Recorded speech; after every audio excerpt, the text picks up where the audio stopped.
We have a few more people who should be popping on, so maybe we should give a few more minutes. Yeah, we're live now, so there's some people that'll just be watching through the Google Hangout page. So we'll actually be rotating through so that everyone can be on video when they do their introductions. And let's see. So the link to join via the video, if you're watching just passively on the Google Hangout page, is in the chat below. And for those that are on video now, once you do your introduction, if you could kind of exit this and then go on and watch in the other place. So the link that I sent, it had a play sign on a video there, and that's where you can kind of watch passively. And then there's the link, obviously, for those of you who are on the video now, you found that to join via video. So welcome, everyone. And we can go over that if anyone has any questions, or you can chat in the event page. I can chat with you there. I'm really excited for the day, really excited to get to know you all a little bit better and talk about this great project. And this is one of my favorite things to do is talk about the project. So it's going to be a wonderful day, and really excited to hear about the decarbonization scenarios that everyone's been researching. So we'll be taking the next 2 hours to get to know each other some more and talking about the project and going over some of the guidelines. And then the second session after break, we'll be going through the decarbonization scenarios that each of you researched. And then we'll have a short break, and the final session will be going through the model, the Excel template model that we've created for all of you to use as a basis for your research.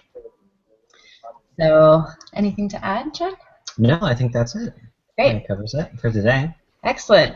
We'll just kick it off with introductions. Chad and I will go first, and then we'll hear from Kevin and Ryan and Zeke, our senior fellows, and then we have a little YouTube video from Eric, our 4th senior fellow, who is teaching a class today, so can't join us.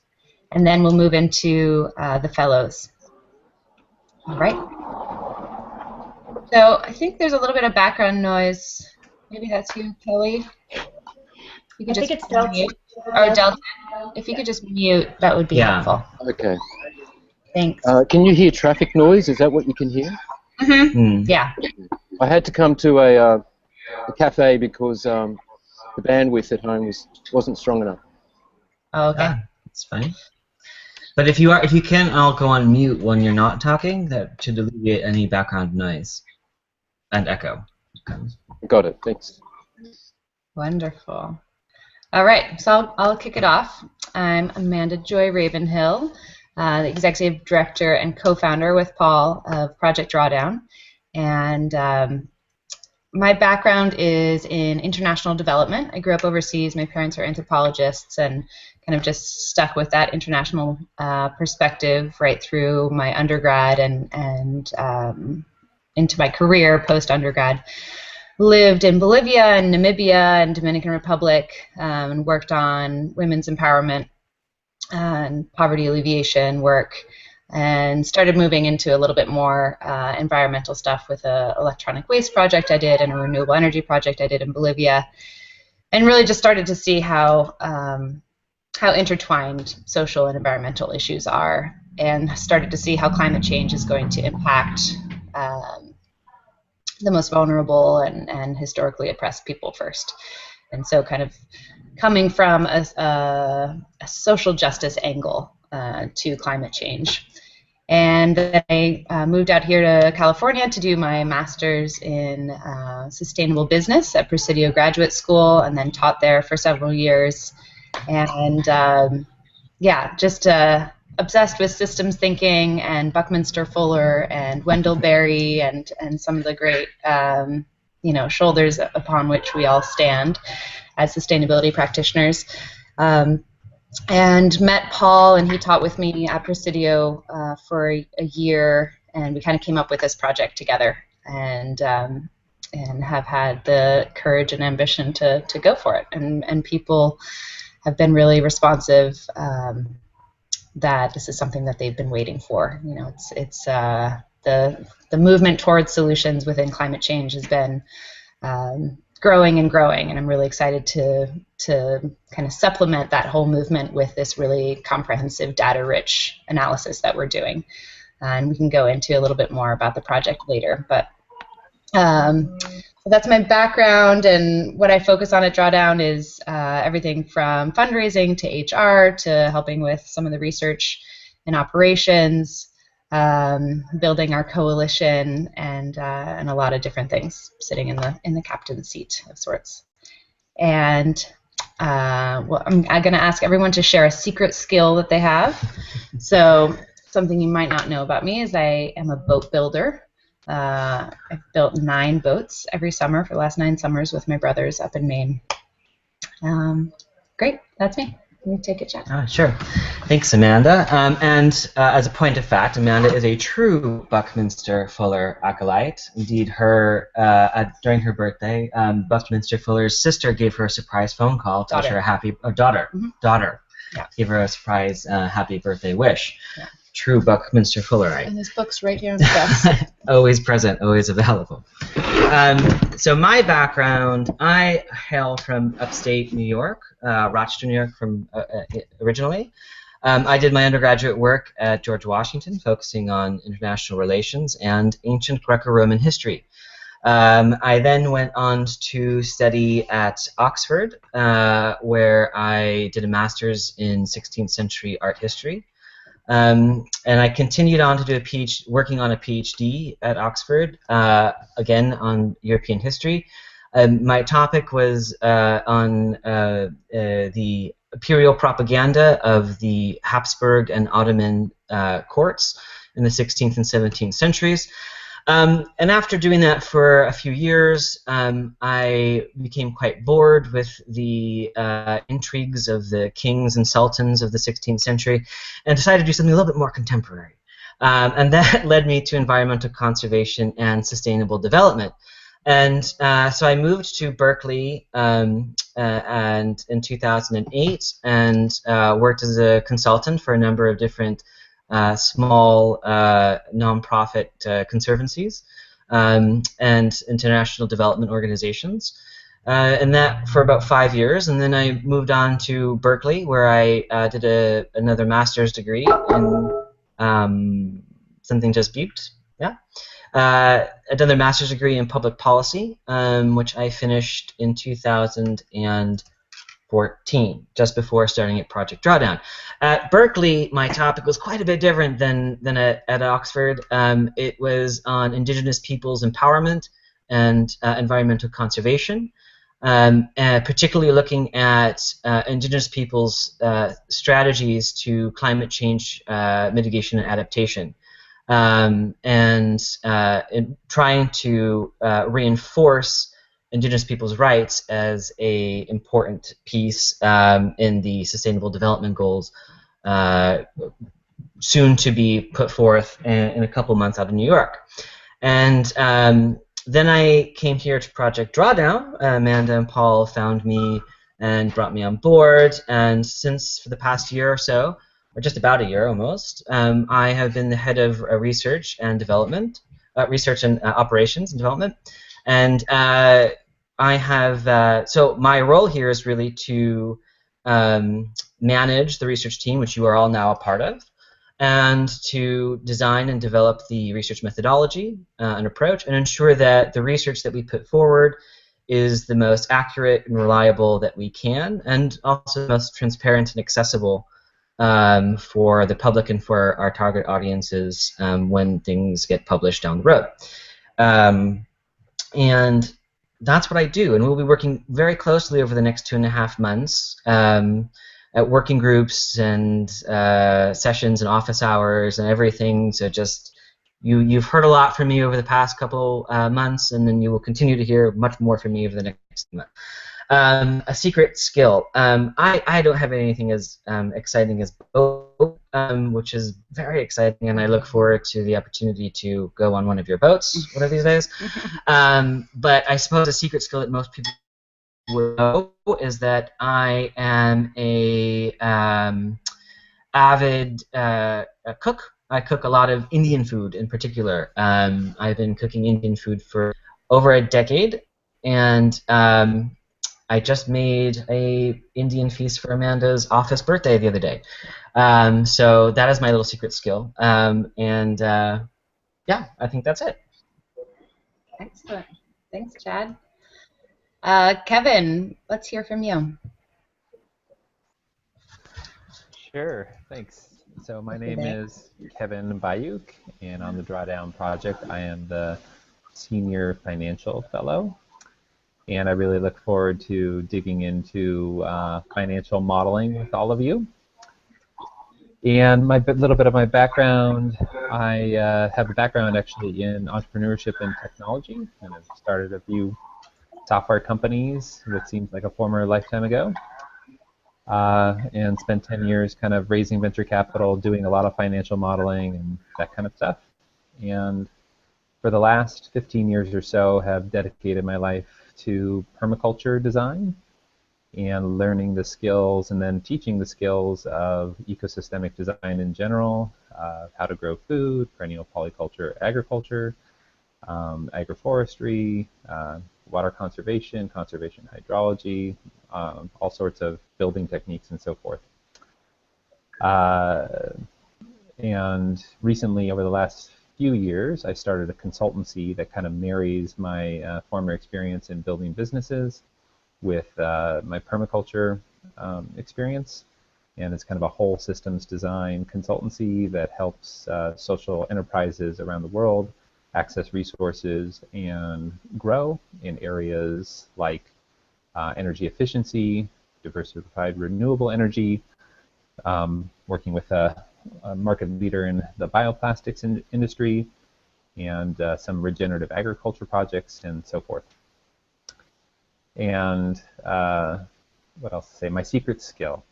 My secret skill is I am experienced with wildcrafting of all sorts, so going on a hike, find things to eat and make baskets out of willow and all sorts of and make medicine, come home and make some tinctures for the flu season, and so all sorts of wildcrafting skills, at least for the coastal Mediterranean climate out here in California.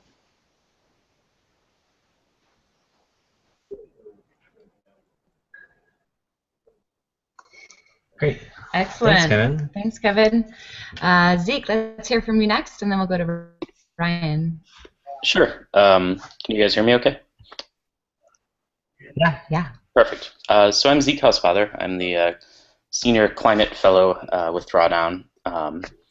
My background is mostly, oddly enough, in the energy efficiency space. I started a number of companies, including one called Efficiency 2.0 that was in the behavior-based energy efficiency space, competing with O-Power. And I've also, more recently, been involved a fair bit in climate work. I've co-authored a number of papers on surface temperature data analysis stuff. In fact, I just had one come out this morning that was on misdiagnosing climate sensitivity by using simplified energy balance models, which is always fun. In terms of academic background, I did my undergraduate at Grinnell College, got a master's at Vrije University in the Netherlands, and another master's degree from Yale School of Forestry. And I actually am starting a just PhD at Berkeley with the Energy and Resources Group in the fall. I'm going to be trying to work full-time during that, which should be interesting. But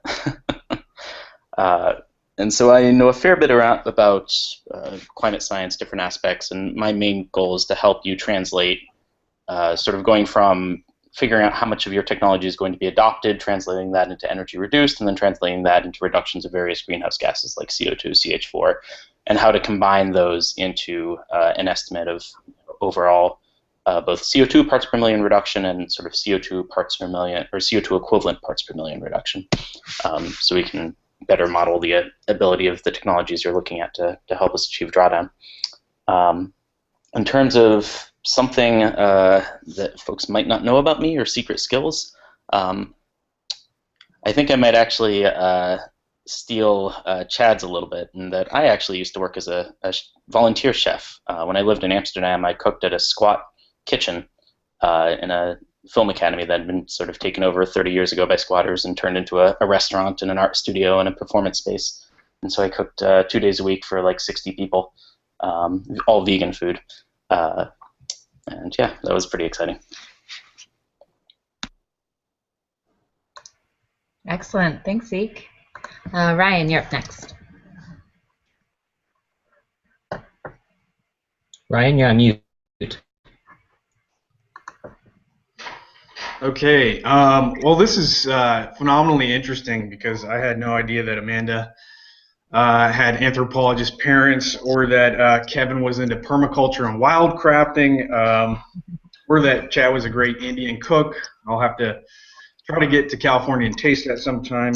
And then the whole squatters camp. Zeke, I would have never guessed. So it's amazing. We've been working together for a little while, and I didn't quite realize those things. My name is Ryan Huddle, and I hail from Columbus, Ohio. Currently working at Ohio State as a researcher and lecturer. I did my PhD research in soil carbon dynamics, specifically biochar. So became really interested in what the heck are we going to do about the climate change challenge, and became quite interested in the different kind of biological approaches to mitigating climate change. A lot of my recent work is focused on this field of climate-smart agriculture, so how to mitigate and adapt and increase resilience to climate change, particularly for smallholder farmers in the tropics. So, yeah, really interested in that. Yeah, just really looking forward to working with the biosequestration fellows on modeling some of the different aspects to mitigating climate change. So, interesting, exciting thing. Well, I don't have anything too interesting, but I really love to draw, and I like doing figures and portraits, actually. So that's me. Thanks. Great, thanks, Ryan. Can I ask actually everybody who's not on this screen right now, if you could just confirm that you are listening, or right now? I mean, they can type something. Yes. Mm-hmm. Yeah, you should type on the event page link that we sent out. Yeah. And just say, I'm here or something like that. Yeah, because there are some people who apparently have not gotten the invitation link. So we want to make sure. I'm afraid I'm not a Google Hangout expert, but I just want to be sure everyone is here. So we have Amresh, Dalton, Alicia, Kelly, Rachel, Ryan, Zeke, Kevin, and Amanda on the video, and then yeah. Great. That's it right now, but I want to make sure we have everybody else. Yeah, so if you're watching, you might have this video up in a new window. You'll want to go back to the kind of orientation page that says it's hosted by Amanda Ravenhill and has kind of a picture of the video and a chat box below. Karen is here. Right, so there's only so much room for video participants. So we'll kind of have to do a little rotation in and out so that people can. Yeah, so just be sure to check in. Anna's there. Wonderful. So if everyone could just go up there. Fantastic. I'm going to play a video from Eric, our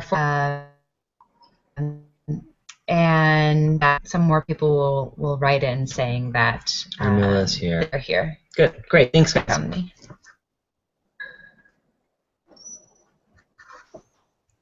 Great. All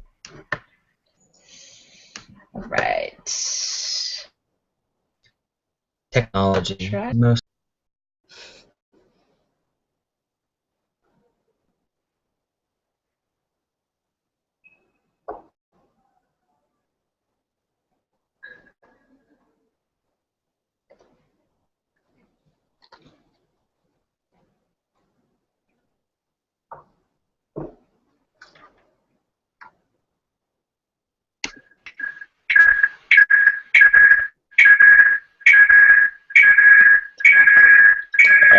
getting some feedback from you guys.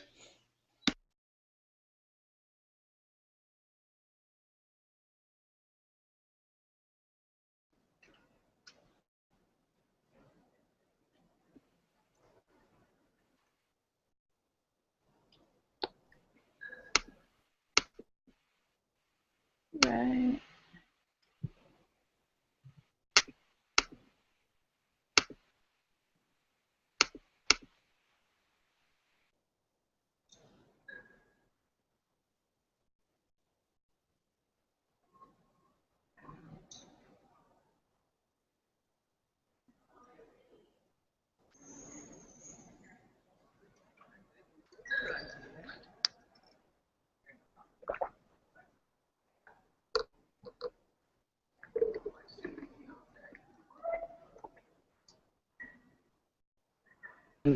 Difficulties, technical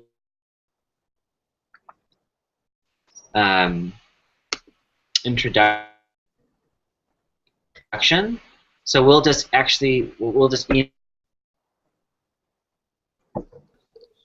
Hey, Chad, we're only hearing every other word you're saying. Maybe. You guys might be overloading the bandwidth there. Right.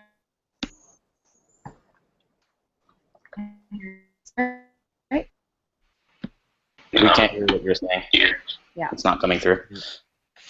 All right. Can you hear us now? Yes. Zeke, can you hear us? Yep, we can hear you now.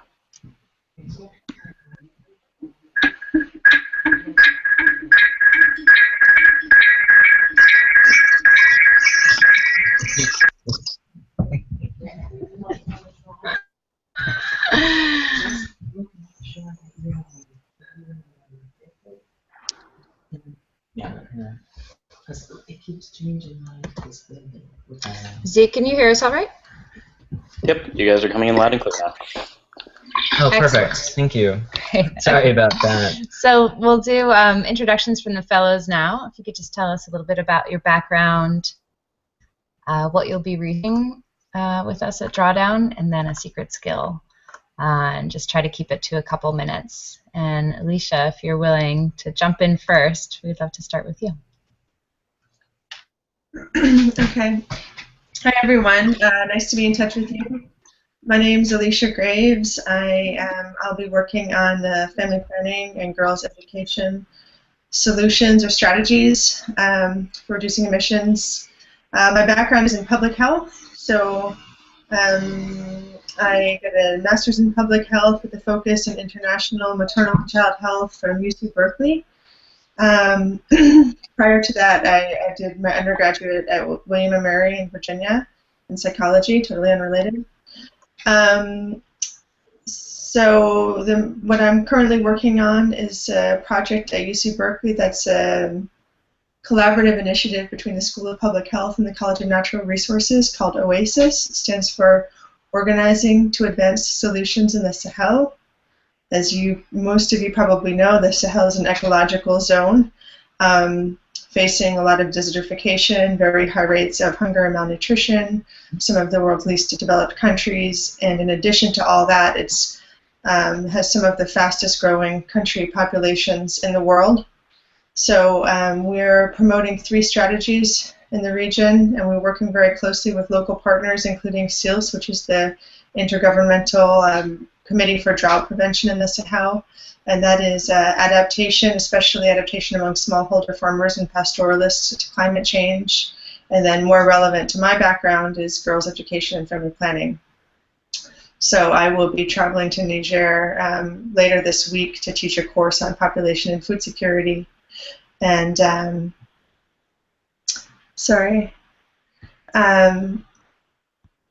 and we also have a leadership program that's devoted to developing communications, advocacy, and scalability skills amongst emerging leaders in the region. We're also seeking funding for operations research to find new strategies to bring family planning to rural parts of the region. My prior work was on maternal health policies. I have a fair amount of policy experience, and various developing countries, especially in East Africa and Southeast Asia, trying to improve access to essential medicines for women's health. And then I also did Teach for America years ago in Anacostia, Washington, D.C., teaching 3rd grade. A secret skill is that I can speak conversational Norwegian, because I've spent some time in Norway, and the Norwegian came much more quickly than French, which I've studied for years and years. So yeah, tack. Great, super interesting. Wonderful, thanks, Alicia. And so as you finish your intros, if you could transfer to watching this on YouTube. So what you do is go back to that initial Hangout link and just press play on the video there. Then that'll give room for people to come in and join us via video introductions. So we'll just go along the bottom in the order of Ash, and then Delton, and then Kelly, and then Rachel. So, Rash, do you want to start?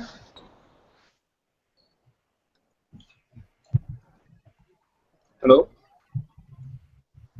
Hello. Yes, we can hear you. Hi. Hi Yes. everyone. I am Omresh, and I am from India. And my subjects are cogeneration and biomass gasification. And about my background, I am basically from rural development background, and engineering in electronics and communication. I rural development. Did my post graduation in rural development from IRMA, and then I worked in social development sector in rural areas in the fields of agriculture-based livelihood, and skill development, and alternate energy using solar lanterns. And currently I am working with a startup which is working in India to promote microgrids. It's called Emergence Bioenergy, and part of the team which is setting up this microgrid in rural parts of India, which is mostly off-grid locations. Mostly I've worked in NGOs and rural space with government organizations, with international development organizations, CSR companies. Last year I was also involved in working with election campaign management for in general elections in India, so which was like different from the regular work which I did, and used lots of data and analytics in providing insights about strategies. With respect to special skills, I mean, I sometimes in my free time I teach meditation to people who don't know about it. So.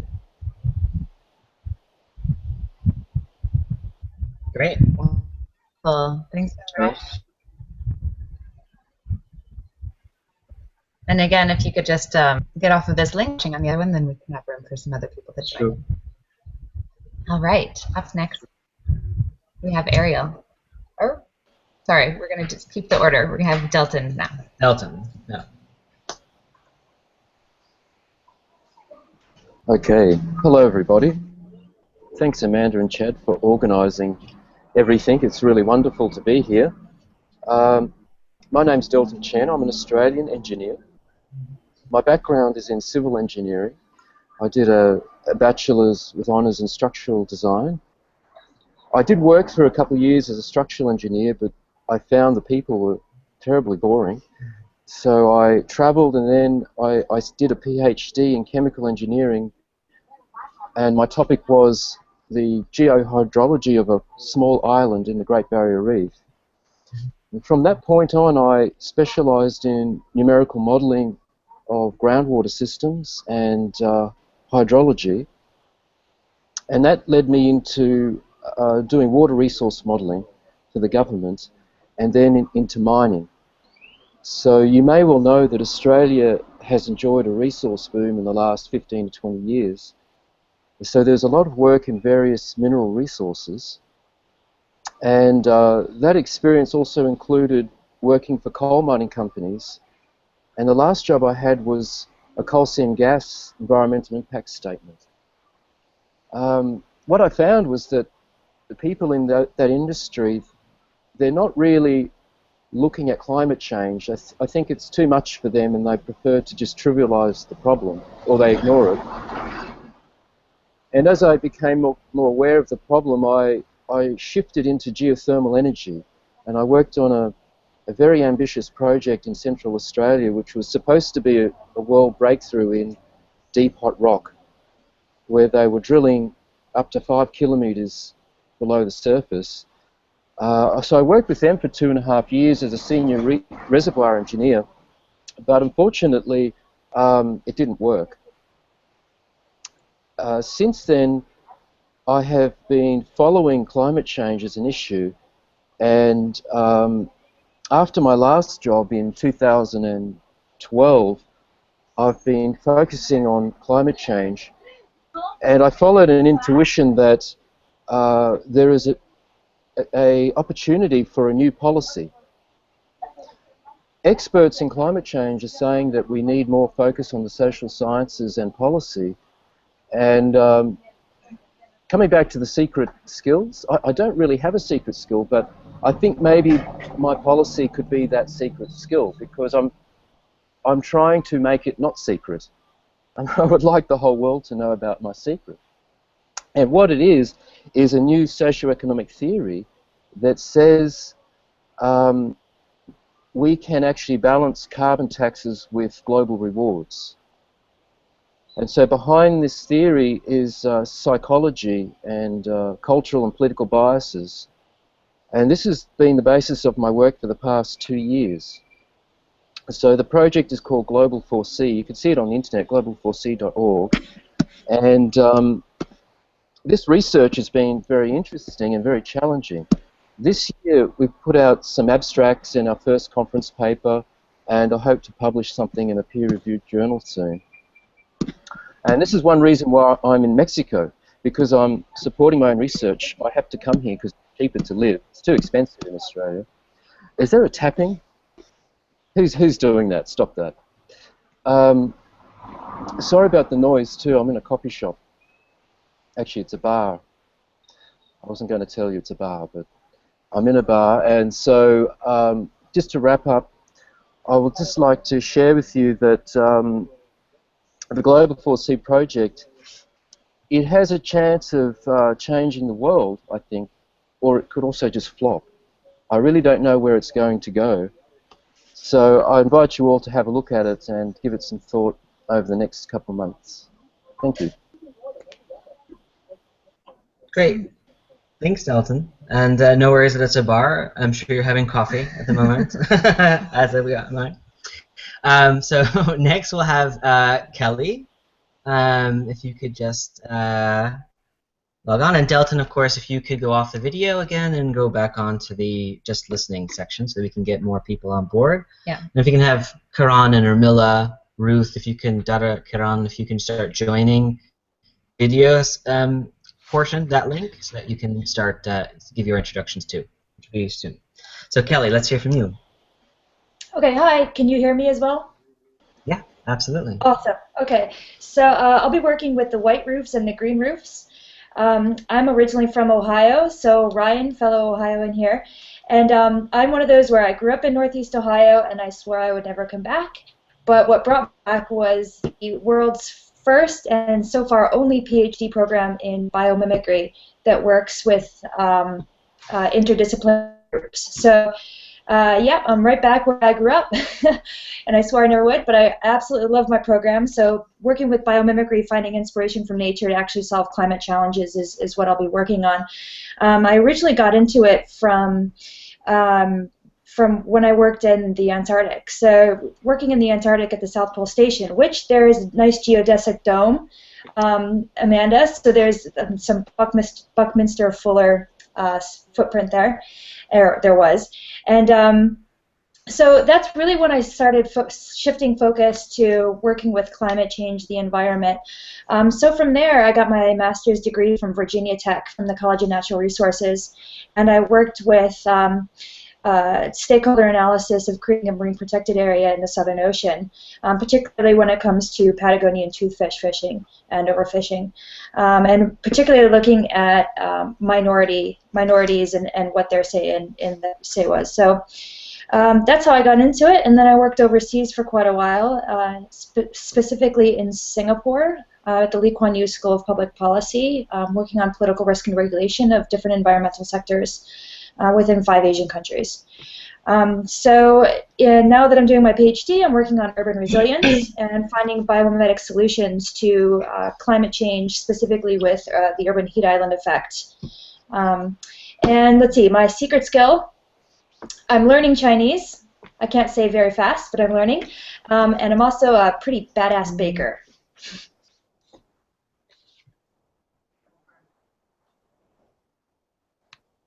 Great, excellent, excellent. If you're ever in the Bay Area, we can swap recipes for baking and Indian food. Yeah, I would love that. I can. Okay, eat so we Indian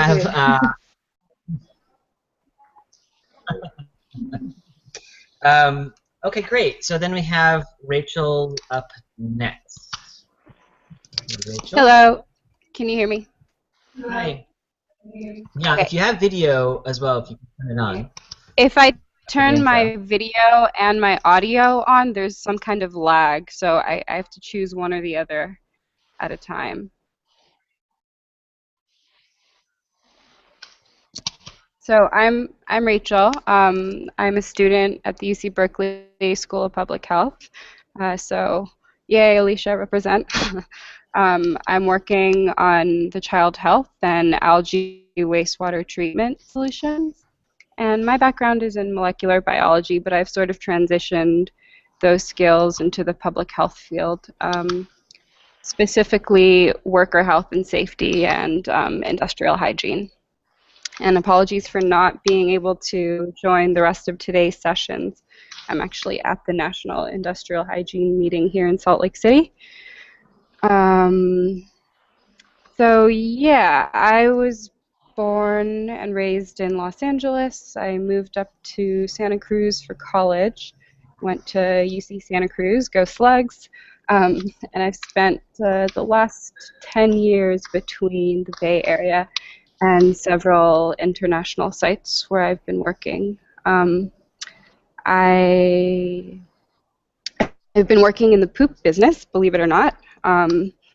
So I majored in neuroscience, but after college I wanted to take my lab skills abroad and do something more meaningful. So I did an internship exchange and was placed in a clinic in Masaya, Nicaragua, where I worked processing medical samples for the clinic, you know, like tuberculosis, helping pilot a cervical cancer testing program. But I didn't like it so much because one day they were doing blood samples and the sort of crude methods of phlebotomy caused me to faint. And it was like, it was ugly. It was like, you know, over 100 degrees outside. I fainted, and I decided that I couldn't do that kind of work anymore. And I ended up working in the epidemiology division, where I was going to outlying rural communities and doing census work and helping some doctors set up basic rural health services posts, and I really fell in love with that kind of work. And I asked for my own project with the epidemiology department and ended up working on a sanitary survey where I cataloged latrine conditions in an informal slum settlement. So that's sort of how I came into the poop business. And after that, I came back to the U.S. and was working in a biomedical research lab in San Francisco at UCSF. But I kept on going back to Nicaragua, and I put together a group of people to raise awareness and some funds about sanitation improvement and sustainable sanitation systems. And after 2 years of having a full-time job at the lab and doing that sort of like on my vacation time and on the side, hello? yeah, after 2 years of doing that, I wanted to go back to doing international work full-time, so I started working at Stanford for a group that was piloting a container-based composting toilet system for an urban slum in northern Haiti. And I was based there for about a year, and I managed our data systems and did a lot of health and technology capacity building workshops with different local groups that we were working with. So after that, I came back to the US, and I came to UC Berkeley for graduate school. I did my first year internship with a company called Pivot, and I ended up staying on with them for a short-term consultancy. And they're a startup based in Mombasa, Kenya, that's setting up a waste-to-fuel plant at the municipal wastewater treatment plant.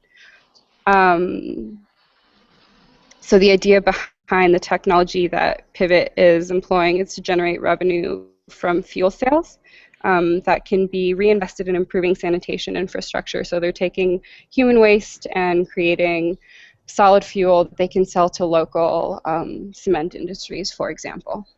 And my job with them was sourcing strategy. So because only 3% of Mombasa is connected to the sewer line, like many other developing country cities, I was to figure out how to get sludge from non-sewered locations to the plant in order to turn it to fuel, since 97% of the sludge was, you know, in these inaccessible places. So what I found was that in informal settlements and other places that are not connected to sewer lines, sludge was being dumped illegally in, you know, within the communities in ditches or in local waterways. And my project then began to figure out how to get that sludge to our treatment plant. And I did this by working with the people who, of course, manage the sludge, the manual pit latrine emptiers, who worked, I mean, not only in East Africa, but in many places. I know the Indians can speak to this. They're a marginalized group of people who work at night and expose themselves to many dangerous conditions and revolting smells and exposures. But because pit latrine emptying is illegal and there's no other way for families to have continued sanitation services if they don't empty their toilet once it's full, it's sort of the only way for sanitary service provision. So again, my job was to work with these manual pit latrine emptiers to help incentivize them to bring sludge to a centralized location where we could pick it up and take it to the wastewater treatment plant and turn it into fuel. And my master's work has been creating a working model that looks at the cost effectiveness of this in terms of reducing hazardous exposures for workers and maximizing the amount of waste that is transported out of communities where it can infect individuals. So yeah, I'm a Filipino American, so the impacts of climate change and induced natural disasters are issues that are very close to home, especially as of late. And my secret skill is I play in a country roots band. I play banjo and guitar, and I'm our vocalist. So if you guys are ever in San Francisco, you should come see us play. Great. Please do send that link. All right. So I think next we'll move on to Ruth, and then we'll do Urmila. And we want to save enough time to go over the project and have enough time for Paul, just who now joined us, to speak. So if you could keep it to 2 minutes? 2 minutes, I think would be good. For these introductions, that would be wonderful. Thank you. Okay, great. So thank you, Rachel. And Ruth, you're up. Hi, everybody. Can you hear me? Yeah. Yeah. Okay, great.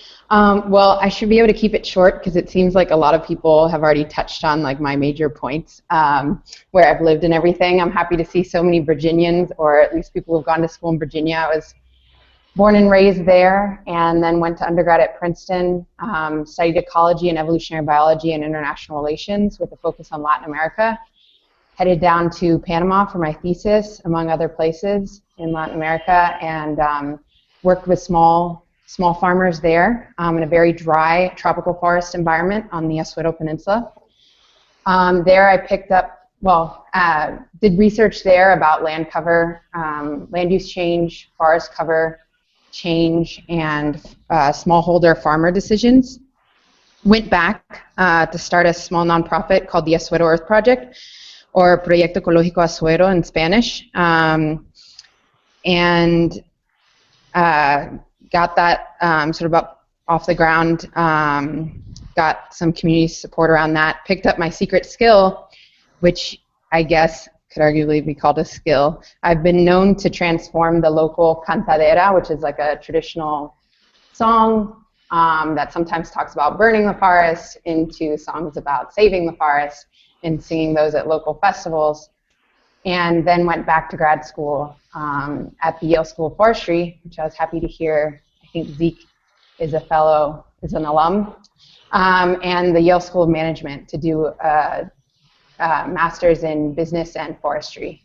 And have traveled around to Kenya and India and Haiti. I might have visited the project that Rachel is working on in northern Haiti, so I'm interested to hear about that. And now I'm back in Panama for the summer, and so I'm calling in from there. Looking forward to working with you guys.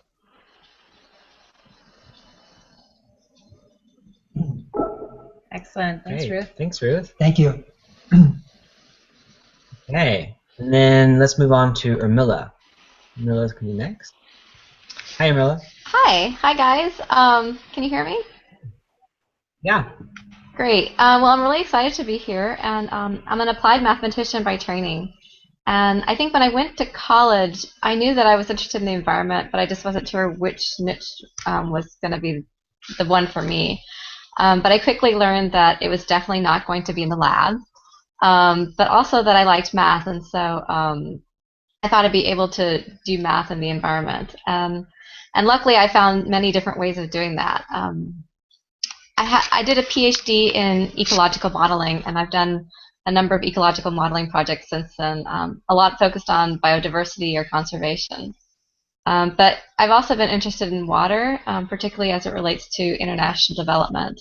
I've helped various organizations with survey work and trying to determine how to measure the success of various water projects.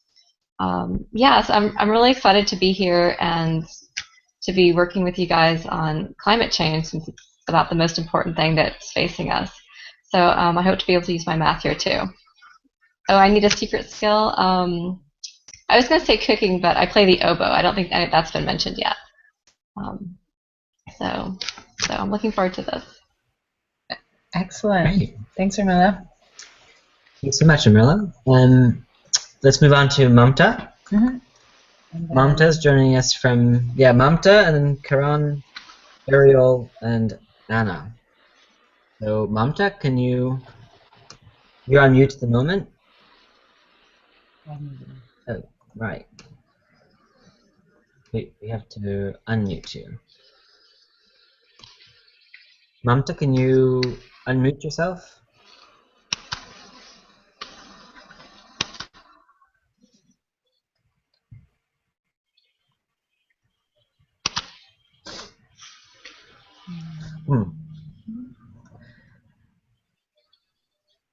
There should be a little. No, I'm trying. It should be a little arrow right on your profile. It has a little speaker with a slash in it. If you. Okay, well, why don't we move on? And Mamta, if we can figure out how to get your webcam off, your computer off mute, we can come back to you. So, can you chime in? Are you available?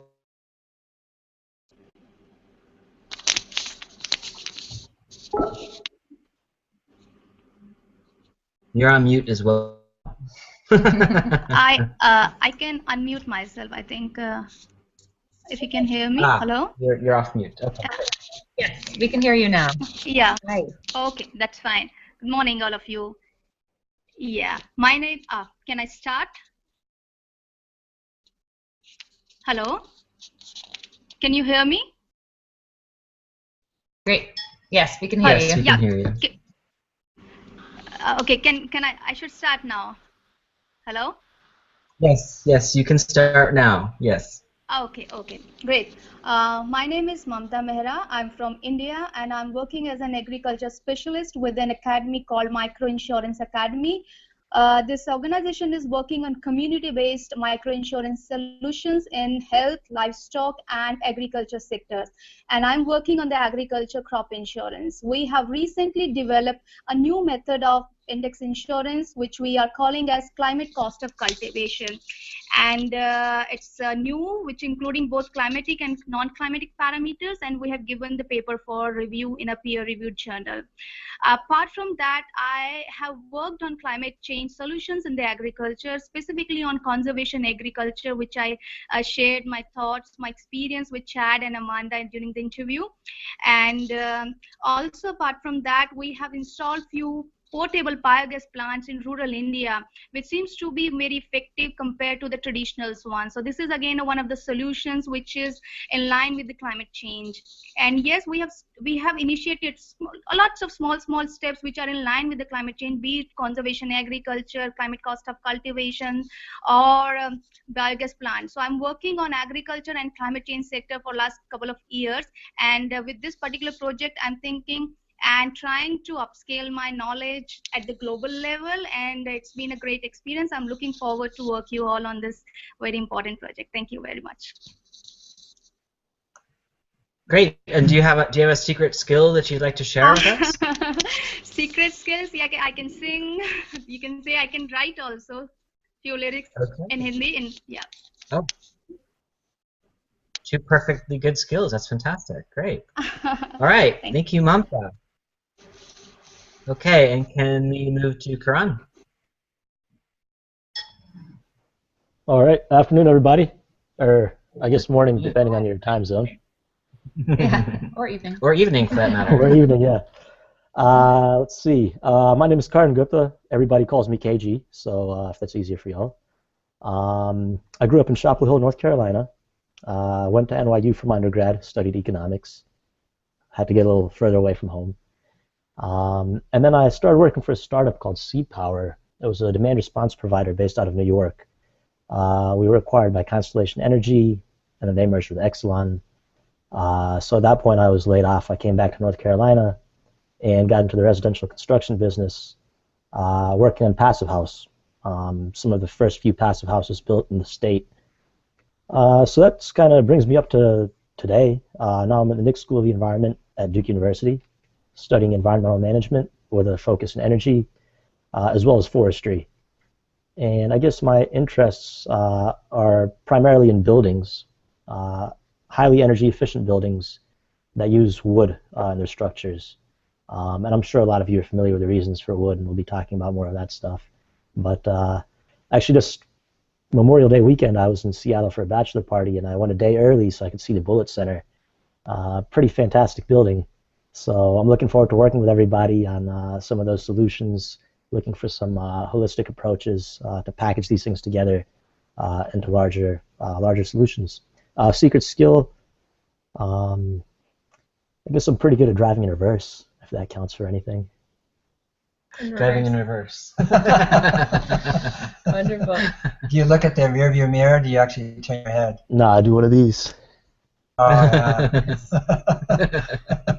With the trailer? I have. Whole other skill. Oh yeah. You would definitely know with the boats, I guess. Yeah. All right. Great. Thanks, Ken. For KG. We can go to KG. There we go. All right. So let's move on to Ariel. Hi. Thanks.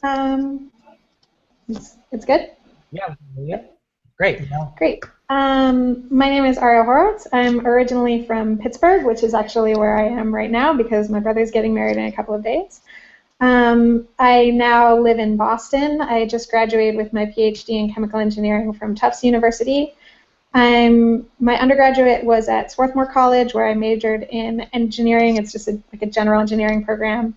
and minored in chemistry and French. And while I was there, I did some research at a USDA lab on biofuels by pyrolysis, which is what got me into sort of energy technologies in general and implementation questions around that, because that was a very interesting view from inside the government. My thesis research was on materials development for energy storage. I was working on ionic liquid-based gel electrolytes. And I also, for the past 3 years, have been working on a project on nitrogen tracking in the San Joaquin Valley of California with Professor William Muma of the Fletcher School of International Law and Diplomacy, which was a totally different thing of sort of integrating a lot of data sources, sort of like what we're going to be doing here. So I'm excited. I'm going to be working on energy storage related stuff, and I'm excited to integrate those two skill sets. I guess my secret skill would be that I started knitting a couple of years ago. So now that that cat's out of the bag, you might see my current project in a later session today. Ariel, you said you did presented at a Green Chemistry Conference. What was the paper that you presented? Oh, at the Green Chemistry Conference. That was at the American Chemical Society fall meeting last year, and that was on recycling the ionic liquids from one of the materials that we were developing. So we had developed a process to do low energy recycling because the ionic liquids are non-volatile. So and they don't go through any chemical change in the application that we were using, so they were very well suited, we thought, for recycling. So we wanted to design a process where we could get them back and not sort of have to worry about these new chemicals being a new waste stream. Okay. Thank you. Yeah, great. Thanks, Ariel. Okay, let's go to Anna. Great. Hi. Hi. Nice to meet you all. My name is Anna Goldstein. KG, I'm also from North Carolina and also had the urge to get far away from home. So I actually just finished my PhD in chemistry from UC Berkeley in the fall, and now I live in Western Massachusetts. So I decided pretty early in my education that climate was the problem and solar energy was the solution. So I devoted myself pretty intensely to basic research on nanomaterials that apply to a variety of renewable energy technologies. So I did advanced photovoltaics, artificial photosynthesis, and supercapacitors for energy storage. Then sort of through a graduate school near the end, I decided to explore the non-technical aspects of transforming the energy system. So getting interested in business and entrepreneurship. I've been volunteering with a local accelerator here in Western Mass, and that's been really fun. And then in the fall, I'm actually starting a postdoctoral fellowship at the Kennedy School, working on innovation policy around energy technologies. So taking a policy approach to the technological problems that I was working on previously. I'm going to be writing on electric vehicles with Project Drawdown. And secret skill, not a very strong skill, but I was on the club gymnastics team when I was at Berkeley. So I do like to get out and tumble every now and again. Wonderful. Great, Sounds great. fun. Yeah, and there's a lot of your experience, I'm sure, will be helpful to some of the other fellows working on similar solutions, solar PVs and so on. So we'd love to get. So part of the project also is we'll all be working together and very collaboratively. So yeah, a lot of it seems like there's a lot of overlap. Yeah, it'd be great. Thank you. All right, let's move to George. George, you're on mute right now, and yeah, if you can get on. There we are. Perfect. Okay. I'm George. I studied mechanical engineering in undergraduate school. Thought it'd be cool to chase tornadoes, so I went out to Wyoming to study atmospheric science and got hooked up with a wind energy project instead. And was studying that and realized I was really bad at 3D vector calculus, and so kind of shifted towards the policy aspect of of renewable energy, and last summer I was working with Jennifer Granholm on the American Jobs Project out of UC Berkeley. We were trying to figure out how to spur job growth in response to the EPA's new regulations to limit emissions from power plants, and yada yada yada. Now I'm at Drawdown. Great. Secret skill, I can juggle and play the drums, but not at the same time. Juggle and play? Drums, but not at the same time. Okay, yeah. You juggle your drumsticks, maybe? I can't do that, but I can juggle other things. George. Thanks, George. And I think we have, is it just one more left? It's Mohammed, yes? Okay, great. Mohammed, can you jump online? There we are. Hi. Hi. Can you hear me? Yes. Yeah, it's great to be here and be part of Project Drawdown. My name is Mohammed, and I'm a PhD student, and I'm nearing completion of my PhD in planning and decision analysis, in specialization in environmental strategic analysis at Royal Institute of Technology in Stockholm. And so what I did in my PhD was environmental sustainability assessment of information technology and information and communication technologies. And I did case studies for electronic media, like to see which, from a life cycle perspective, reading a magazine on iPad is better or in print, considering different environmental impacts. And also another project that I did in collaboration with EMPA in Switzerland, Swiss Federal Laboratories for Material Science and Research, in a lab called Technology and Society Lab, and also in University of Zurich. What I did was revisiting a model, a system dynamics model for European Commission to evaluate the environmental impacts of ICT, smart solutions for, by 2020, to see if having smart solutions in general, what are the positive and negative impacts on society in different economic sectors, and to model the efficiency and enabling potential of ICT in different sectors, and also the rebound effect. So it was for EU 15, for 15 European countries. And also I compared the exploratory power of two systems modeling approaches, agent-based modeling and system dynamics approaches, to see to compare the exploratory power for scenario analysis. And so yeah, and thus I have a background in information systems and IT engineering. I worked in industry, in consulting industry for 5 years as an enterprise architect, design enterprise solutions and blueprints and governance systems for aligning business and IT. So yeah, that is my background.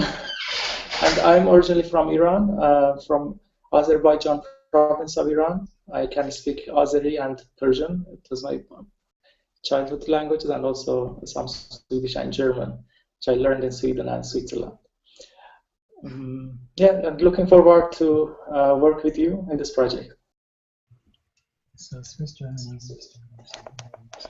I heard also something about. That's 5, 6 languages with that? Azeri, Persian, Swiss German, Swedish, and English. Anything else? Is that all? Also Arabic. Also in school I learned classic Arabic to read text, but I can't speak Arabic. Classic Arabic. Yeah, okay. Pretty impressive skill. Okay, great. So thank you very much, Mohammed.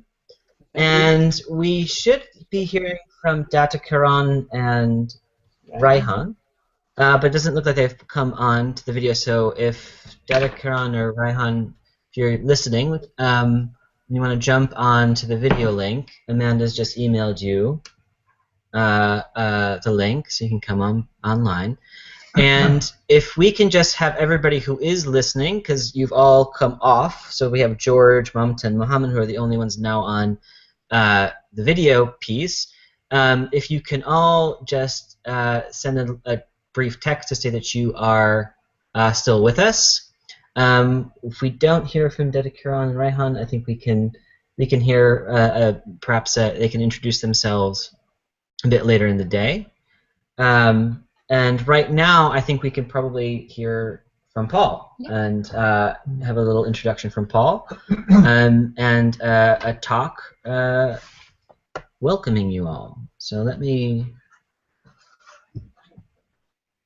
bring that up here. Hi.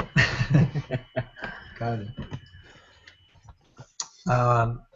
Well, first of all, welcome and thank you so much for being a Drawdown Fellow. I have a lot of thoughts I want to share with you.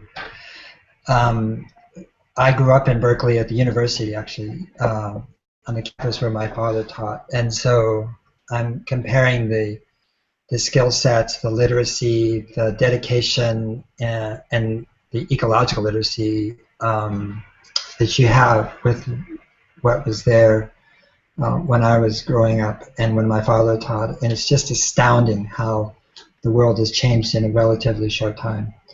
And I'm to say I'm impressed by your background is a vast understatement. It's extraordinary, and the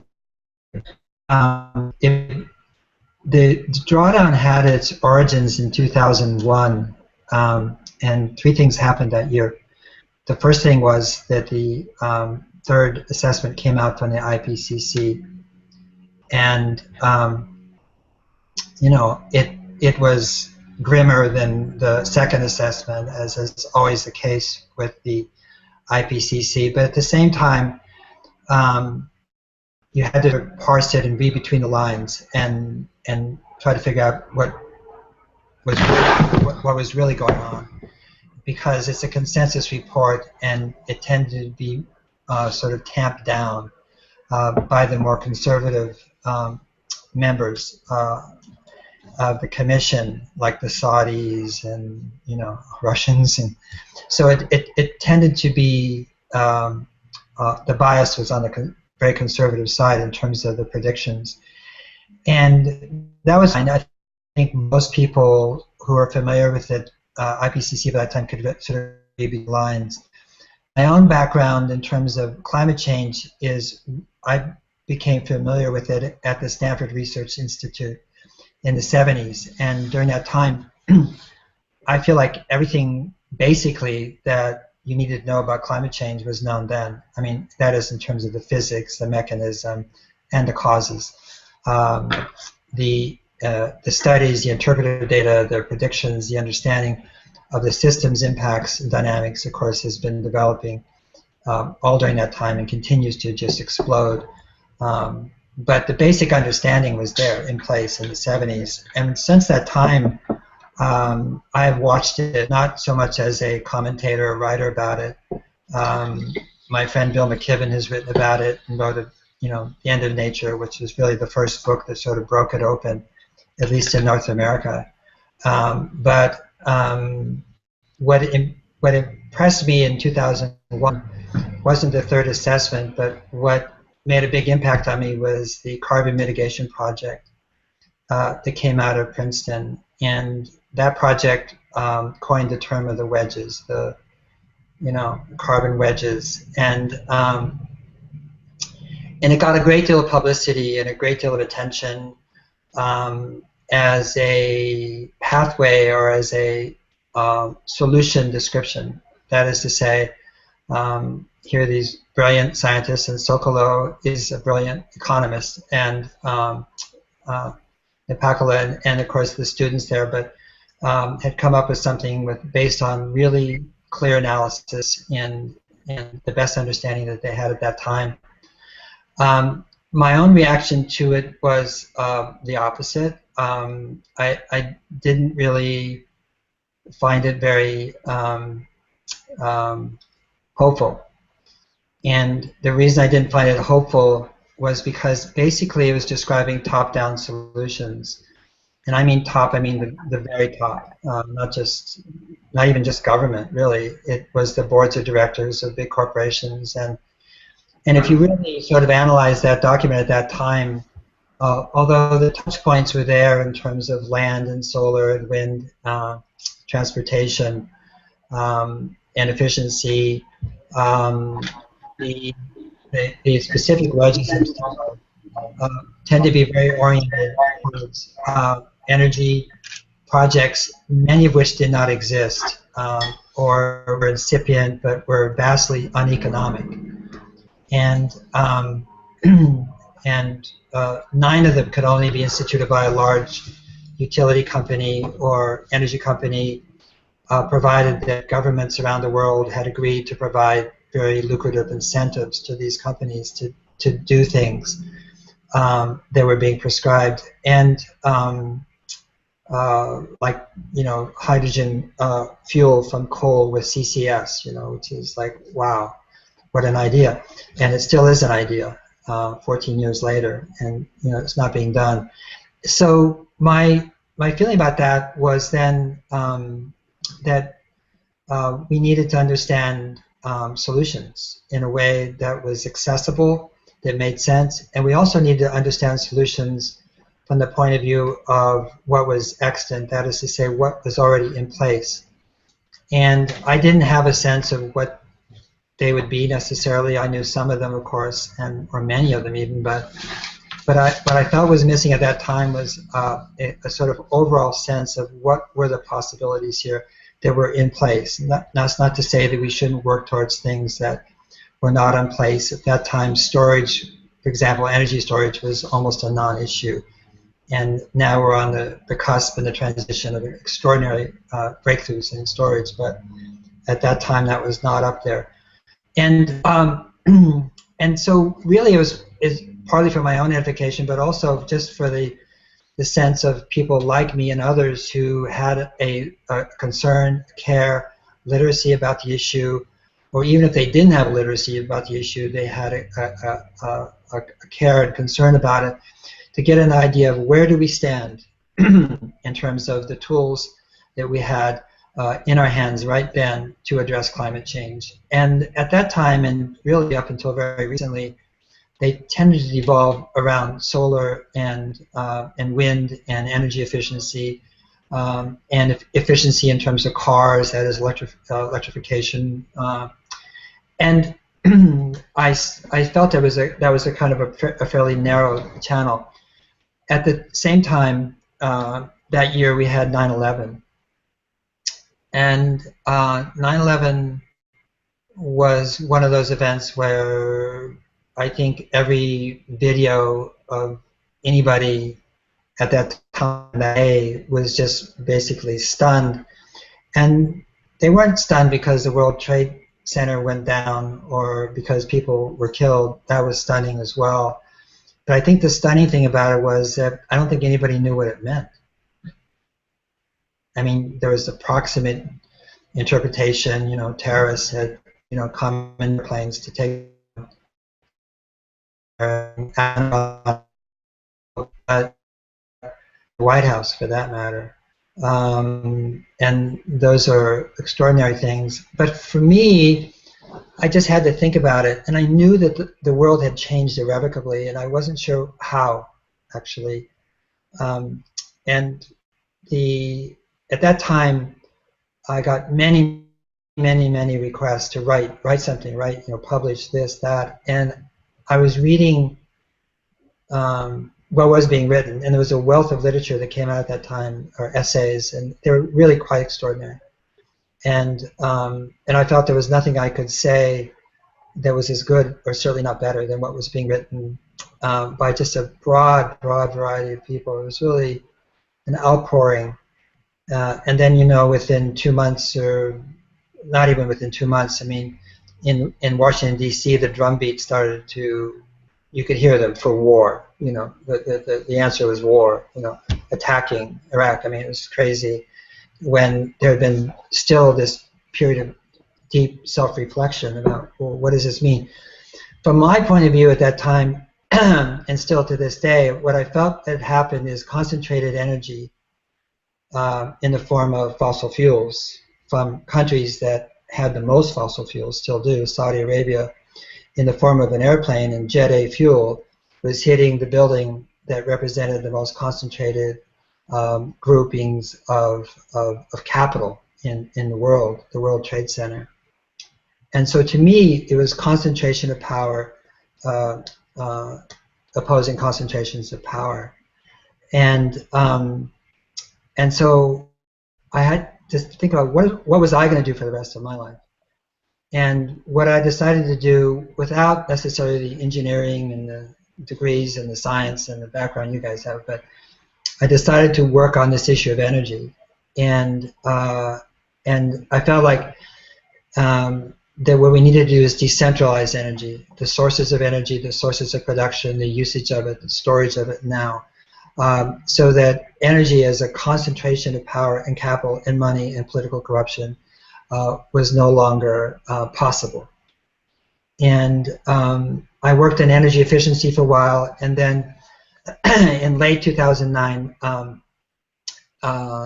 well actually 2008, 2009, started a solar company, which still exists today. And our purpose at that time was to make solar for the rest of humanity. And I worked with John Warner, who Ariel, you may know from as the person who wrote the textbook on green chemistry for Oxford, coined the term with Paul Anastas, and then Janine Benyus, who coined the term biomimicry and wrote the book by the same name.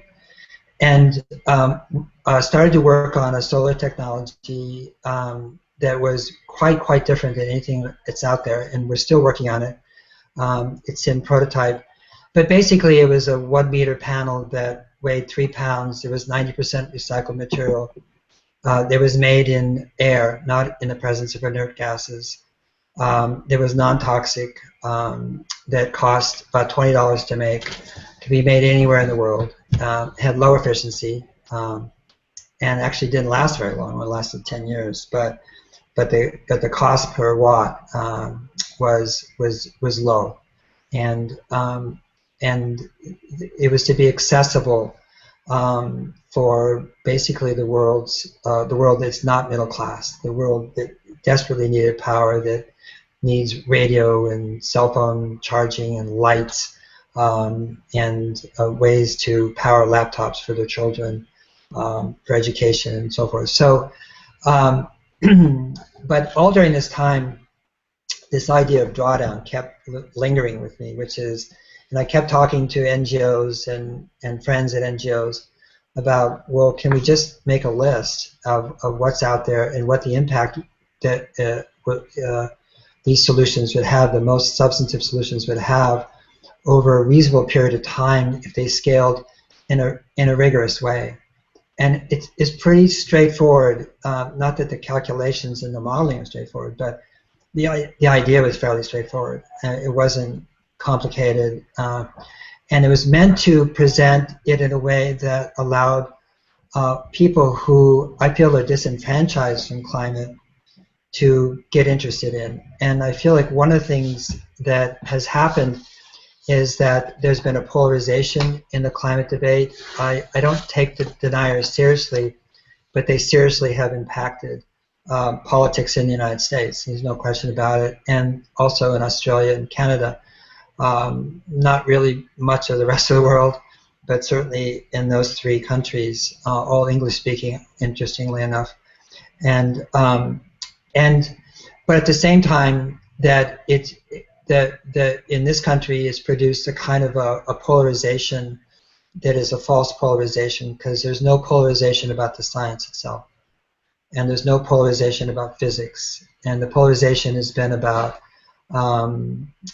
interpretations or predictions, or even the science itself here, because we're a very anti-science culture. But nevertheless, I feel like we needed to come up with something that actually had touch points for a lot more people than climate activism has right now. And climate activism right now has a public face, which is to stop things, stop Keystone XL, to divestiture, to really make people aware, obviously, of the impacts of carbon emissions and whether they come from fuels or land or land use or other sources, and at the same time to create something that it wasn't just about stopping. And on the other side, what you have is what I call activism on the technology side and implementation side. And there's just an incredible amount of work being done in the world today on solutions and on research and development, both on the nonprofit side, but also obviously on the for-profit side.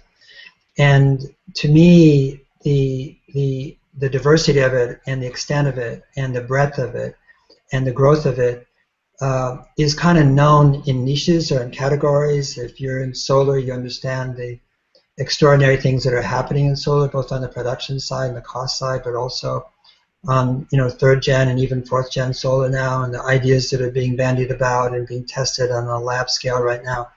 But in the broader sense, I don't think we understand, we being just most people understand that actually that humanity is actually on the case.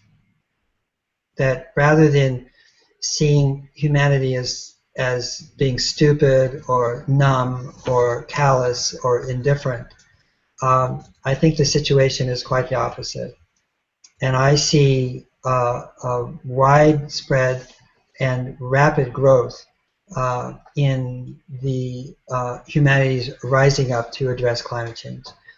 And I don't think that's reflected back to humanity itself. In other words, we don't know what we are doing. And one of the things that's really very makes me happy, simply stated, about you is not just your talent and not just your dedication, but actually it's diversity. And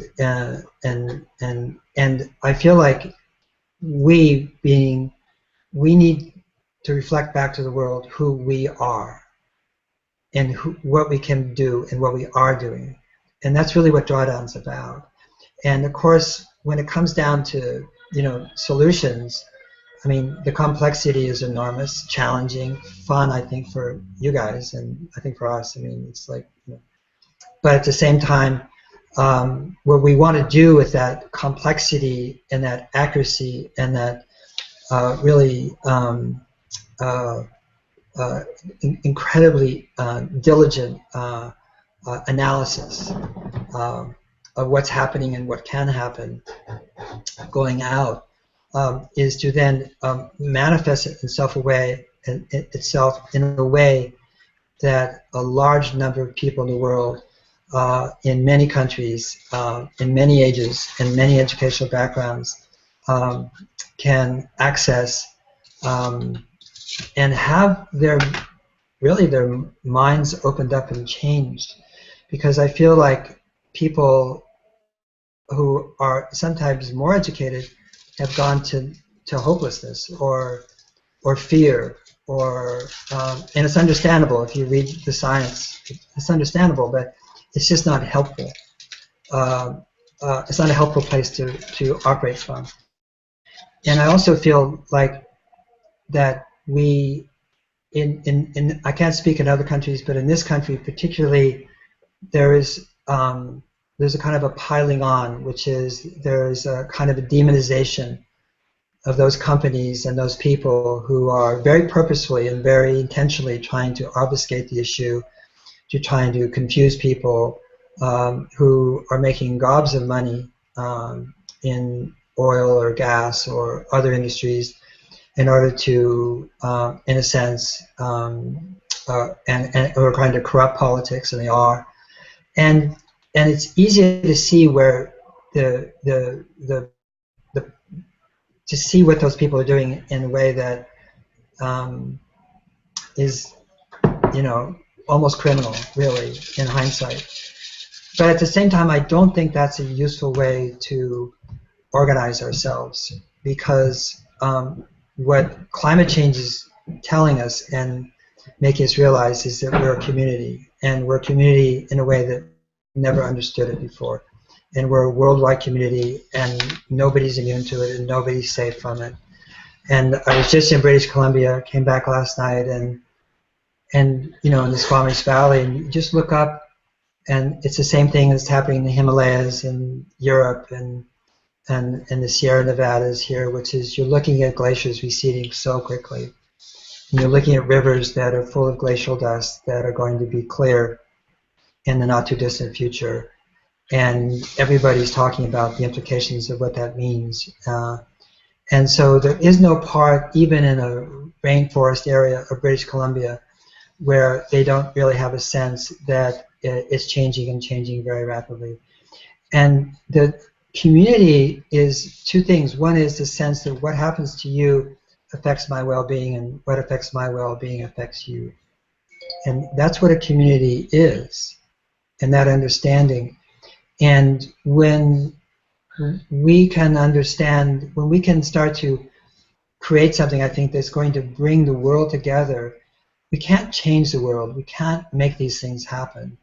But what we can do is reflect back to the world what it's capable of doing, and capable of doing it because it is doing it, not because we exhorting it to do it or cheering it on or in a sense trying to make something happen. What I feel this is sort of like a restorative activism, as opposed to, I don't know what other activism I would use, but I mean, it's the activism of restoration. It's the activism of restoring not only our place on Earth and what we do on Earth and the ways in which we manifest our buildings, our transport systems, our food systems, our energy systems, and all the other systems that impact us, the Earth, and the atmosphere, but also restoring our sense of self and restoring who we are in our relationship to each other in a way that brings people together. And one of the great things about the list, which has sort of come together, and no doubt that some things will drop off the list and things will be added, that is that there are really no regrets. That is to say, these are things that everybody virtually in the world will want to do, even if the threat of climate change did not exist. And for us to come together and present the impact in terms of carbon in the atmosphere over a 30-year period, but also to present the impact in terms of the investment and the return on investment that this will bring to locales, communities, states, countries, nations, companies, is really a coming together that just doesn't exist right now. And if it existed, I would probably do something else. And it's been, like I say, 14 years where I've been sort of teasing this out. And it was 2 years ago that Amanda and I met together talking about carbon, about writing, about books, about what was missing, where we decided together to try to catalyze this. We can't create it, we can only catalyze it. We can find people like you, which is amazing that really Chad has done that. But I mean, and bring people together and create this the container in which this can manifest itself in the world. And I mean, that's our role. If I had the education, training, background, and smarts that you did, I would be a fellow too, but I wouldn't qualify. But I am qualified in the sense of seeing this need, I think, and understanding it. And my work in terms of writing and speaking and writing has been to see, to look ahead and see what I think people want, going to want, and that's maybe the only skill I have, and then try to bring that into a form that's accessible and readable and legible and understandable to people, and so I offer that to you, just as you're offering your skills and your background and knowledge to us. And I think together we can create something that I think is going to make a huge difference. And it's not, you know, we won't have drones fly over beaches. We're all holding hands and saying "Drawdown." You know, it's not dramatic in that way. It's not going to be confrontive. It's not confrontive at all. It's an offering, it's a gift, it's a service, it's a coming together, it's a connecting. And one of the things I heard systems dynamics mentioned a couple times. The one thing that you learn from the study of systems is that the way you take a system that's not healthy, and the way you make it healthy is to connect more of it to itself. And that's true whether it's an immune system or a community or an economic system. And so Drawdown is a way to connect more of this worldwide system or of addressing climate change to itself. So that it can see itself, so that it can be better connected to itself. And so we don't know what things will happen out of that in terms of policy, and all policy depends on data. No data, no policy of any meaning whatsoever. And the data that you're generating and the data that will be constantly being updated as this goes on is data that policymakers dearly need. And so, but we don't know really the outcome. And in the past, you know, and I'm not writing this book, Drawdown, you are. The coalition is writing it, but when I've written books in the past, I've been asked by my publisher, well, who's your audience? You know, I said, I don't know. We'll find out. And as if I had somebody already in mind, I really didn't. And yet, over time, people who have read it have done things that are quite extraordinary, not because I wrote a book, but because it was there in them already, and they just needed some hint, some vision, some way of seeing the world that allowed them to express themselves in a way that they had not or had not thought of. And I feel Drawdown can do the same thing, whether it's 13 or 14-year-old teenagers, or whether it's students who are older, whether it's people in business, NGOs, whether it's communities, whether it's people who work policy wonks in terms of legislation all over the world.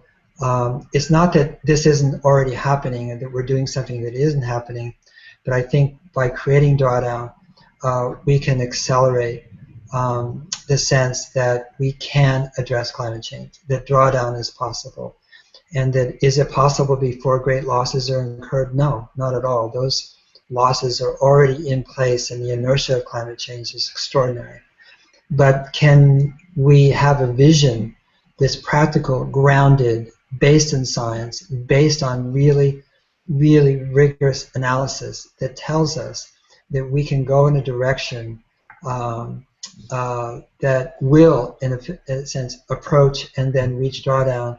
And I think the answer is yes. And but we'll find out. Maybe we're wrong. But I think the answer is yes. And I think that one of the exciting things about this is that collectively none of us know how it's going to total up. You know, we don't know how it's going to add. And we know about double counting. We know about rebound effects. We know about inimical positive feedback loops that can be generated by a warming atmosphere, and that are all subtractive. But all that being said, I think we can, in a sense, delineate by being specific with the solutions a overall map that takes us to a path to Drawdown. and I feel like everything we do in some ways is about pattern recognition.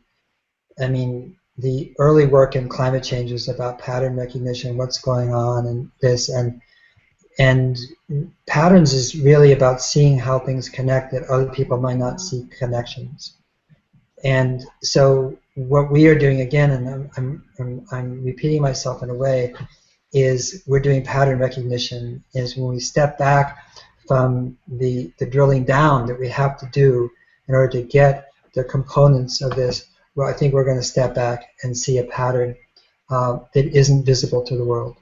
And I hope that isn't too long and too prolonged, but I hope that gives you a sense of at least how I see it. And I don't want to exclude Chad, who joined Amanda and I after we started Drawdown. And the three of us are really your support group, and we're here to support you. And you can call upon us, and especially Chad, to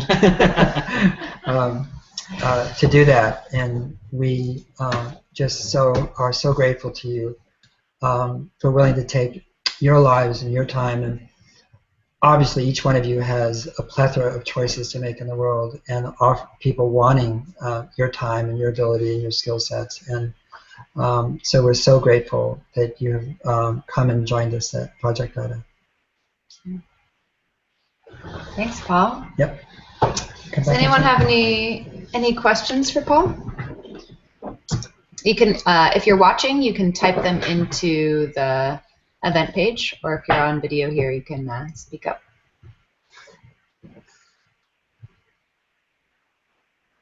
Or comments. Yeah. Great. Great? Not great. Well.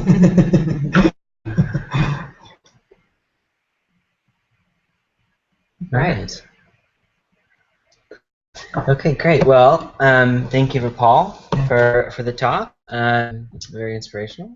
And Amanda, what's next? Yeah, I'm just going to talk a little bit more about the project and share a couple visuals to help you understand kind of the timeline and where we're going from here.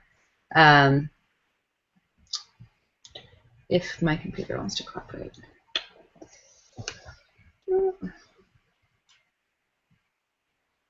Freeze it? Yeah. It froze. No, there you go. That application's frozen.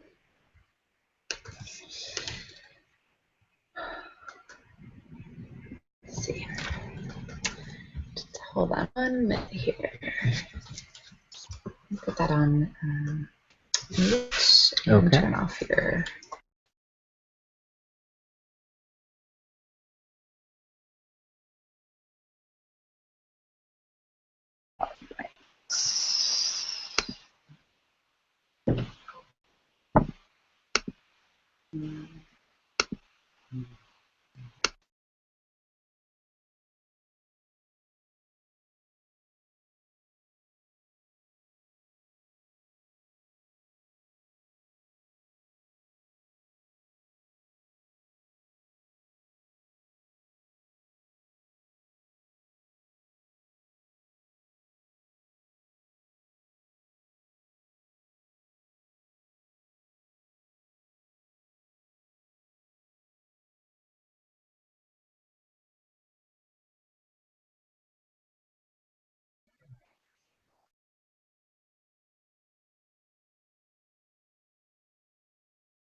Hi.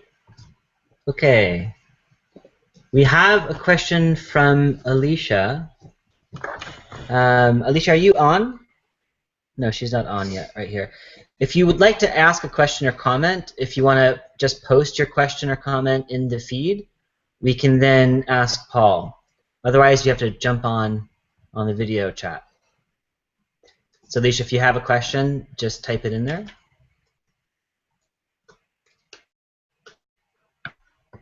And then otherwise, we can move to Amanda's presentation.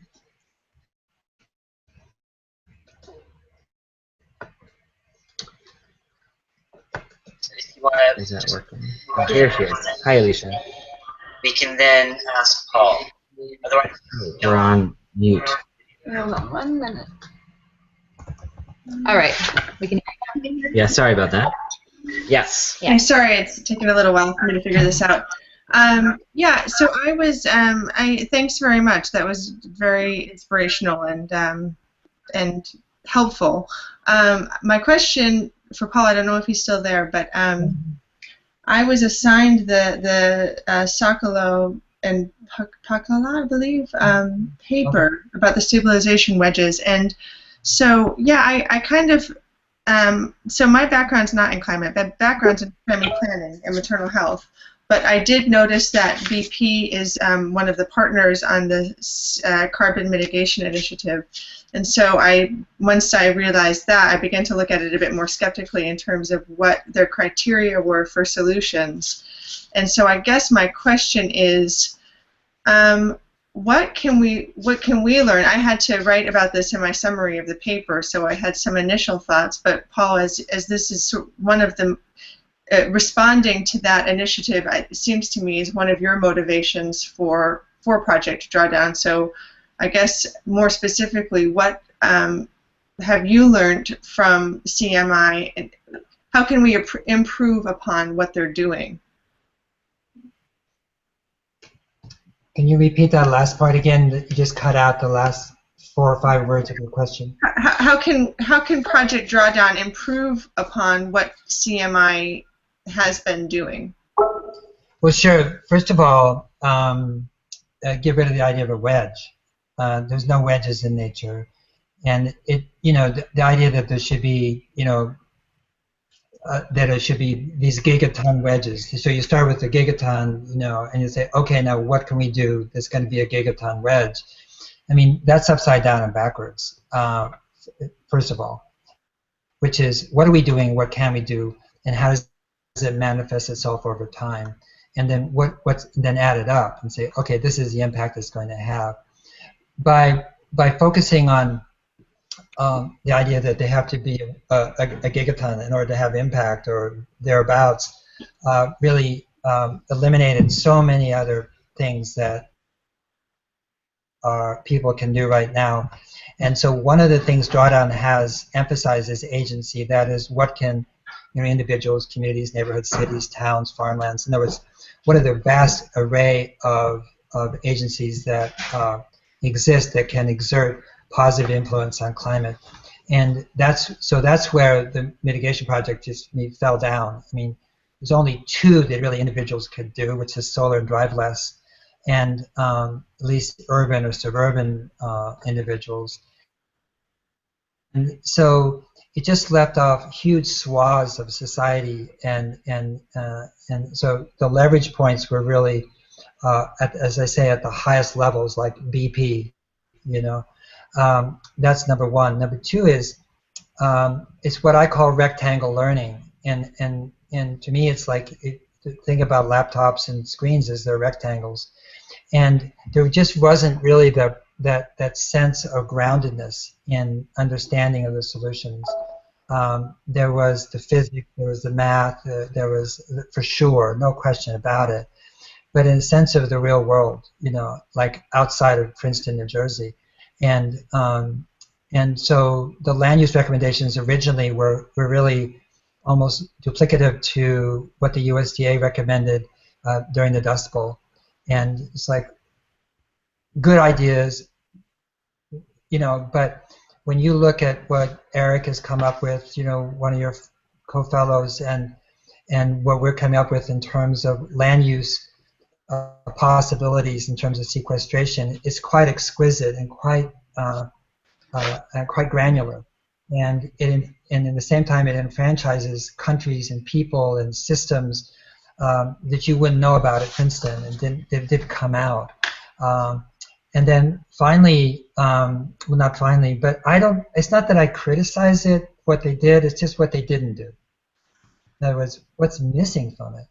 And what's missing from it is really 99.99% of humanity in terms of being able to do something and feel like now I understand, and now there's something I can do, and now I can go to my community or my PTA, my school board, my town, my friends, my school, and talk about this and share. There was nothing you could share about the carbon mitigation project except these guys in Princeton think that they have a solution, but it didn't empower anybody in the rest of the world. But it was like super, super wonky, and without really thinking about the practicality or really the education that was required in order for people to grasp it and to be participants, co-participants in getting it implemented. Yeah, thank you. Excellent. Yeah, I'm looking forward to hearing what you found in your exploration of that report as well. Here's one from Delton. So here's a question from Delton. How important do you see social economic policy as opposed to technology as a solution? That's a really good question. I mean, at the end of the day, it's all social. All social. And even economics comes from social, although economics drives social as well. What we have to do is focus on what's measurable. And when it comes to social policy, it's really difficult to measure. And so it doesn't mean that policy or social policy or economic policy are not critically important. But what we're trying to do is go upstream a little bit and say, okay, look what happens if we implement this and scale it. And the implications of it are obviously, number one, carbon, because that's what we're dealing with first. But then there is, well, what does it cost? And is it a cost or is it an investment? If it's an investment, then what's the return? And then what's the return, not just dollar on dollar or currency on currency, but what's the return in terms of health? What's the return in terms of employment? What's the return in terms of localizing resources where now communities are basically importing, that is, exporting their dollars or their money and then bringing in energy, and that's a very different economic system than one where you're generating, whether it's food or energy or water, in a more local way so that you're more self-sufficient. So the way I see it is, it's not really either or, and some of our solutions are social, for sure, but they're measurable. At least the impact on carbon is measurable, and so we'll stick to it. If we don't have that metric, if we don't have the data, then we can't really put it in as a solution. It's not to say that these solutions are the only solutions, but these are solutions in which people can look at it and look at the math and the analysis and the modeling and the assumptions and say, okay, these people did their homework, and I may change an assumption. I may think, this sequestration rate or that is different, or could be better, or isn't as good, or I may choose this median from the peer-reviewed papers in terms of impact. But that doesn't question the basis analysis of the model. It just questions the assumptions, and we are very clear about what are assumptions and what we draw from the literature or from prior work. And so, for example, with this girl's education, I mean, there's 40 years of data, really, And so we're not speculating. Is what happens if? We're not doing that. And so much of what's being implemented right now in terms of social policy on climate change is actually new. And not that the policies shouldn't have been there beforehand, but they're new. And so we don't have that in terms of going to the literature. It's a great question. Can I weigh in with a comment? Yeah, and just to add to that. Yeah. Sure. Please. Yeah. I'd like to say something without being misinterpreted about Project Drawdown, because I understand what Project Drawdown is doing, and I agree with it. I just have a different perspective that what's going on in the world today with climate change, economics, and policy is that it actually, from the point of view of economists, it is not really being treated as a system. Earlier we were talking about systems analysis, and if you consider the way economists look at the problem, they divorce themselves from politics.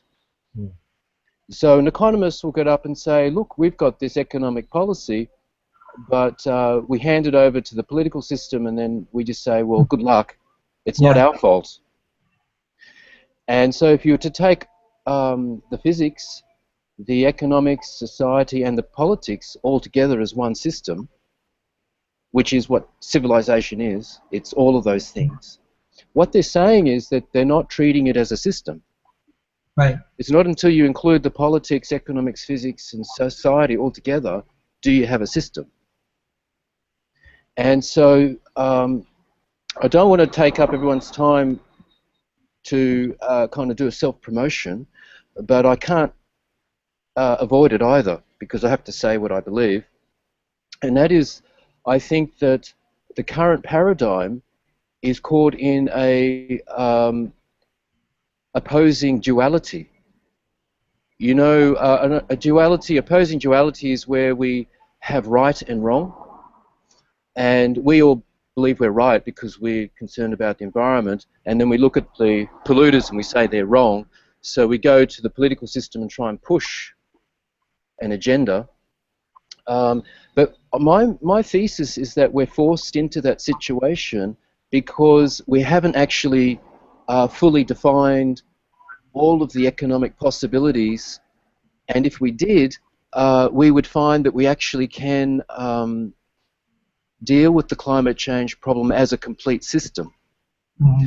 And so I just want to mention this because there's a philosophy behind what I'm doing, and that is that if you open up another door, another price signal which is complementary and opposite to the carbon tax, what I've discovered, I think, this is what I believe, is that it opens up the missing part of what we should already be expert in, and that is a global reward scheme, because it is from a fundamental and elementary level, if you look at the theory, it's supposed to be there because it complements the tax.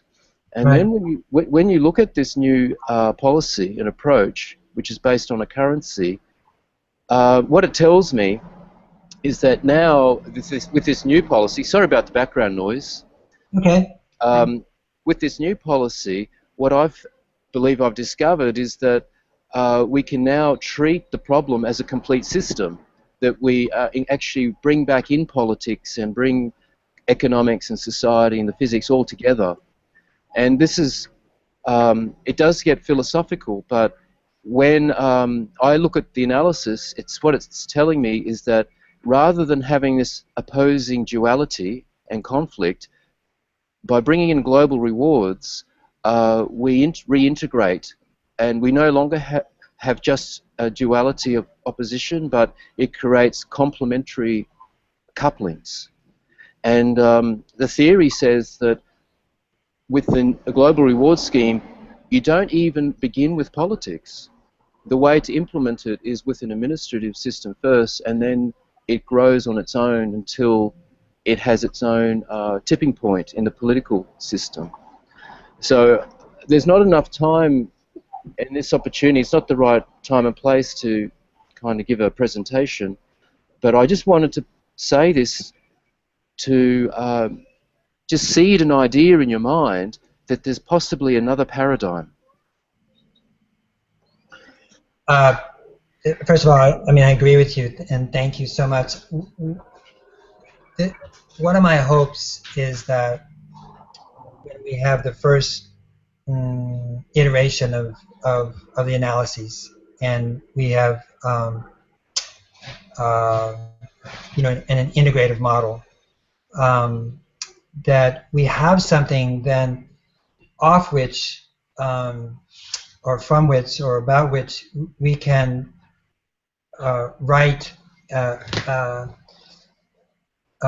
won't say essays, but I mean write about just exactly what you're talking about and other things. When I think about this work, I kind of want the work there so I can write about it in another way. In other words, say, look, you know, here's the data, you know.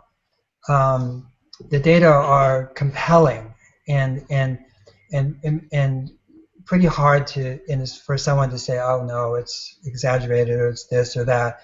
It's very, very strong data about the array of solutions and the positive, beneficial first, second, third, and cascading effects that they're going to have upon society. And then we can. Then you have a much stronger basis to me to talk about carbon tax and also rebate, you know, reward systems. You have a basis to talk about things that aren't being discussed now because they can be more abstracted. But I feel like when you can couple them together, and we've talked about this amongst ourselves, where we think about the bones and, you know, of Drawdown, which is what we're all creating, but that allows us to put appendages on it. That allows us to open up areas, maybe not chapters, but I mean, maybe they are chapters, but parts of it in the publication and certainly in the website, they really start to explore these issues. And I think, I mean, I agree with you completely, but I do still feel not in opposition to what you're saying, but I also feel like we need the base, you know, the base information. It's just missing, damn it, and it should have been here a long time ago, and I don't know why it wasn't done, and I don't know why it is that we are being called to do it, but we're doing it, and I'm excited about doing it, but I don't see it as the end-all and be-all. I see it as the foundation for the ideas, and I think they're more than philosophical, Dalton. I think they're very practical, what you're talking about, and I feel like when you or someone who is espousing that on whatever level they are can turn to the work that you and others have done and say, look, you know, here are the data, and point to the, as I say, the tremendous benefits that would be reaped in terms of human health, ecological health, community, jobs, employment, stability, security, food security, go right on down the list. Why not? Let's get this thing, you know, let's use economics 101, right? I mean, it's economics 101, right? I mean, it really is, which is, you know, you go to what's rewarded and you go away from what's punished, you know, and this is what we're talking about. But I still believe, from my point of view, that we need this base of information.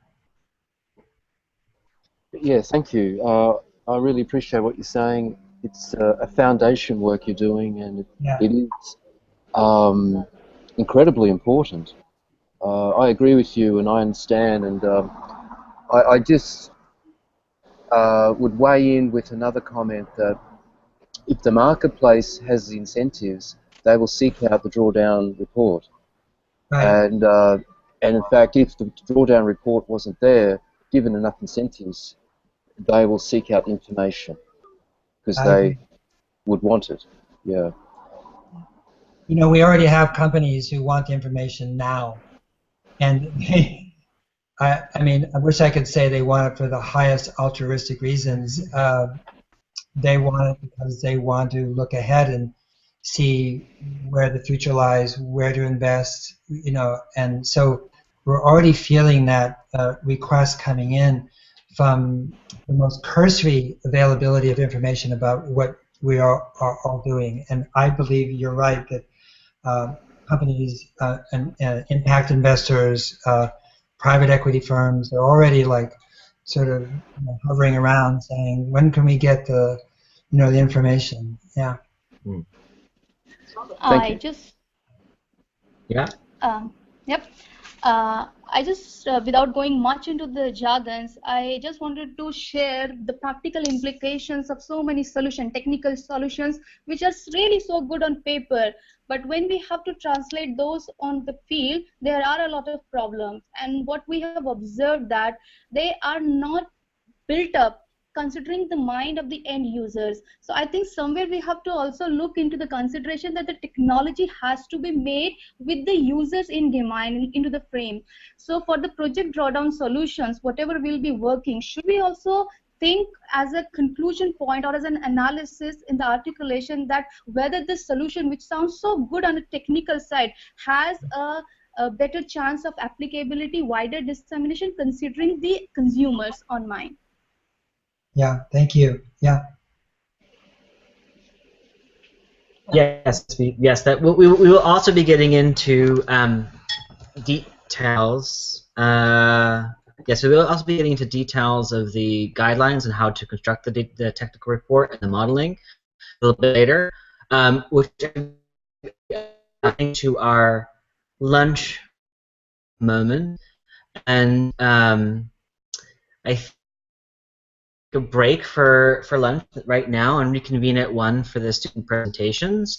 We'll come back to the Amanda's information session and my guideline review, and we'll be in touch as to when that will exactly happen. Perhaps we'll do that in the afternoon. So thank you all for this morning's session. We will break for an hour, and at 1 o'clock we will see you all ready to listen to your presentations. Thanks, everyone. Thanks. Thank See you. you in a little Thanks. while. Okay, great. Thank you. Bye.